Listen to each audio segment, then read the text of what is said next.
We're here today to announce the signing of Dez Lee. He's a off guard who might be able to play some minutes at the one out of Norfolk, Virginia.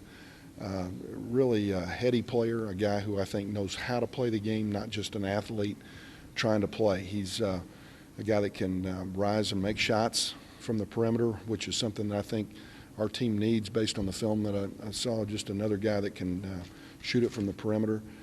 He can give us some minutes at the one.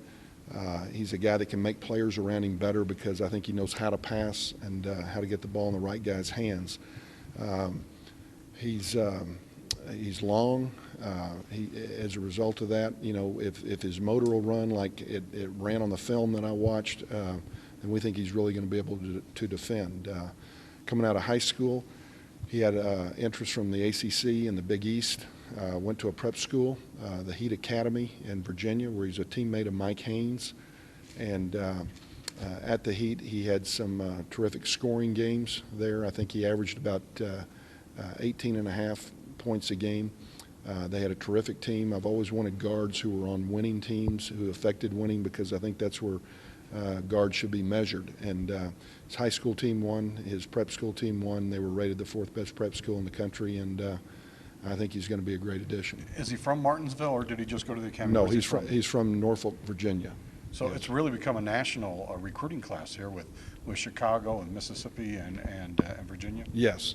We've tried to scour and do the best job we could with a limited amount of days to get out. We only had 3 days where we could evaluate players, but we had made our decisions on these young guys based on film. And it's something that I don't like to do. Our future classes will be a result of what we have seen with our own eyes. In Rashante Harris's case, we had seen him with our own eyes in high school. The other two, it's based on film work. It's based on the resumes. It's based on guys that we have a great deal of respect for nationally that have told us that these guys can play, and they feel like they can play for anybody in the country. So if that's the case, and we feel like we've improved ourselves. What about in regards to playing the one spot? I know you've got some guys on your roster that will be seniors this year. Do you expect him to relieve them? Do you expect him to be a one as he gets older? Well, we expect him at the very least to keep our rising seniors honest. I think the only thing that you can run into with a senior-laden team are agendas. I think there's basically two types of players: those that have agendas and those that don't have agendas. And to me, the guys that don't have agendas are guys that will get back on defense. They're guys that will pass it to the open man.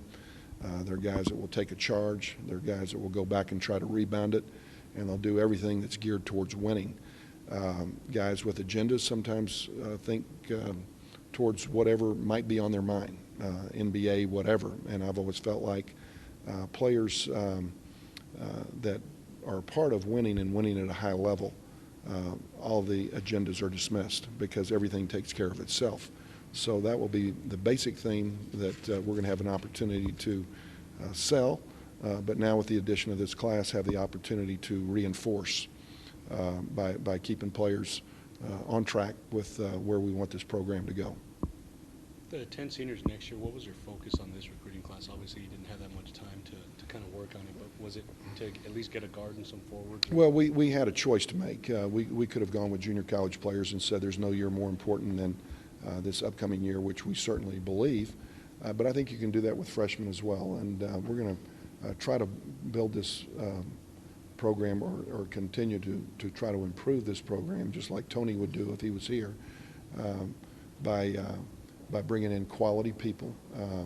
You're always better if you can have a player for 4 years versus 2. I've always felt like junior college guys are no different than freshmen. They go through an adjustment that first year, and they're always better the second year. So with a JC guy, you really only have him for a year. I'm not here to say that we'll never recruit junior college players, because if we get caught in a bind or we get caught in a void, we're going to take one. But we want to build it like we did at SC with quality freshmen. We threw guys like Daniel Hackett and Dwight Lewis and O.J. Mayo, DeMar DeRozan, Taj Gibson out there as freshmen. Let them make mistakes, let them grow. You maybe take a hit somewhere along the way that first year, but they're better by the end of the season, and you see improvement by the end of the first year, and you hope that carries you into the tournament. If not, you know you'll be better the following year. So that's our theme. That's what we're trying to do, and we were able to accomplish that with this class by adding these 3 freshmen. I would like to add that one player that Tony signed, we're absolutely thrilled about, and John Bohanan out of Lancaster High School in Texas. In the state tournament, he had 23 rebounds against Houston Yates in the state championship game, and he's long. We think an instinctive rebounder. We think a guy that is going to just evolve offensively as he gets into individual workouts with our staff and continue to grow in that area. And we're not ruling out at all him coming in here and being a factor on this team next season.